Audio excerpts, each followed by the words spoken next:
সাম্প্রতিক বছরগুলোতে বাংলাদেশি শিক্ষার্থীদের অস্ট্রেলিয়ায় ভিসা পাবার সাকসেস রেট হাই।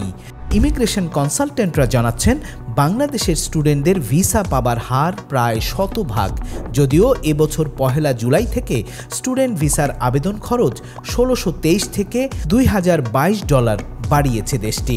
আমাদের লাস্ট জানুয়ারি এই 2025 পর্যন্ত যে ট্রেন্ডটা আছে, আমাদের বাংলাদেশে কিন্তু ভিসার রেটটা ছিল 99.1%, visa grant rate, success rate, তার মানে অলমোস্ট 100%।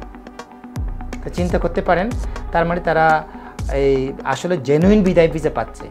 ভিসা ফি বৃদ্ধির জন্য সেটা হলো যে একটু ভালো স্টুডেন্ট, ওয়েল অফ স্টুডেন্ট চাচ্ছে, যাতে স্টুডেন্টরা এসে এখানে পড়াশোনা করতে পারে তাদের নিজস্ব অর্থায়ন থেকে অনেকটা।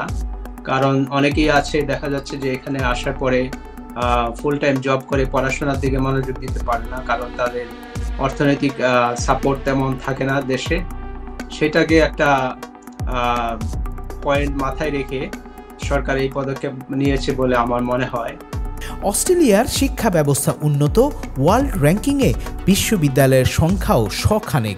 বৈচিত্র্যময় বিষয়, স্কলারশিপের সুযোগ, ইউনিক এডুকেশন সিস্টেম, স্টুডেন্ট থাকা অবস্থায় খণ্ডকালীন চাকরির সুযোগ, পড়াশোনা শেষে চাকরি ও স্থায়ী বসবাসের সুযোগ থাকায় বাংলাদেশের শিক্ষার্থীদের কাছে টপ ডেস্টিনেশন এখন অস্ট্রেলিয়া। বাংলাদেশ থেকে সায়েন্সের স্টুডেন্টরাই বেশি পড়াশোনার সুযোগ নিচ্ছে দেশটিতে।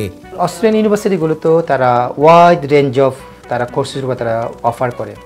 এখন খুবই বাংলাদেশি স্টুডেন্টের জন্য যে পপুলার যে স্টাডি হচ্ছে ইঞ্জিনিয়ারিংয়ের মধ্যে অনেকগুলো সেগমেন্টস আছে, স্পেশালাইজেশন আছে, যেমন ধরেন civil engineering, electronics, electrical, mining, aerospace engineering, তারপর chemical engineering, material engineering, biomedical engineering, তারপরে আবার আছে হলো computer science, information technology, IT, education, agriculture, তারপরে মেডিসিন, তারপরে health science, wide range of courses. এবং অনেকেই যাচ্ছে প্রোগ্রামগুলোতে, এবং এই প্রোগ্রামগুলোতে আপনার যখন স্টুডেন্টরা যায় বাংলাদেশ অথবা বিভিন্ন দেশ থেকে, আমার মনে হয় তারা রিয়েলি এনজয় করে, মেনলি কোয়ালিটি অফ এডুকেশন হওয়ার কারণে। ইঞ্জিনিয়ারিং, যেমন স্পেশালি সিভিল ইঞ্জিনিয়ারিং এর খুব ডিমান্ড আছে এখানে। ইঞ্জিনিয়ারিং, আর্কিটেক্ট, সোশ্যাল ওয়ার্কার আমি খুব একটা দেখি না, তবে এখানে অনেকেই এসে অন্যান্য কোর্স করার পরে, ব্যাচেলার করার পরে হয়তো পিআর রিলেটেড আরেকটা সাবজেক্টে তারা মাস্টার্স করে, সেক্ষেত্রে তারা হয়তো বা পিআর এর জন্য এলিজিবল হতে পারে। অস্ট্রেলিয়ায় বাংলাদেশি স্টুডেন্ট যাবার সংখ্যাও তাই বলছে।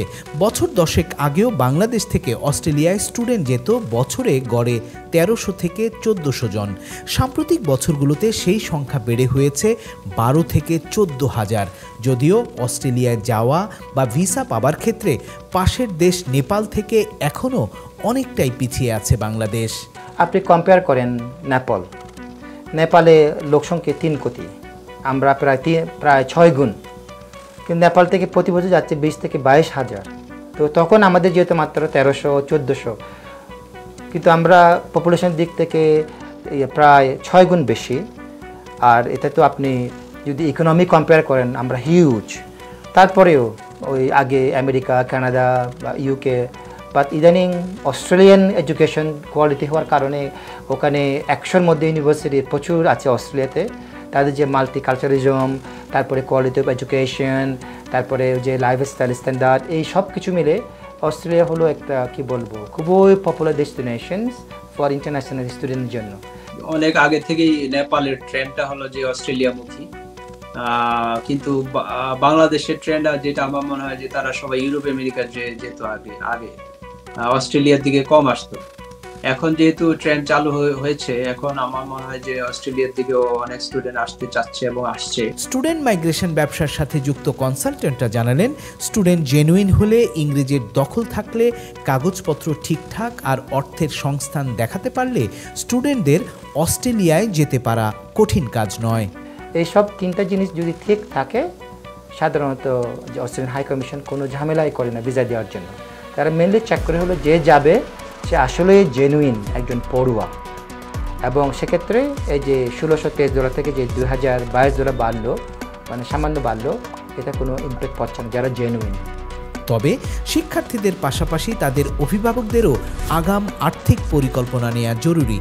আর্থিক পরিকল্পনা ছাড়া সন্তানকে বিদেশে পড়তে পাঠালে লাভের চেয়ে ক্ষতির মুখে পড়তে হতে পারে শিক্ষার্থীর জীবন।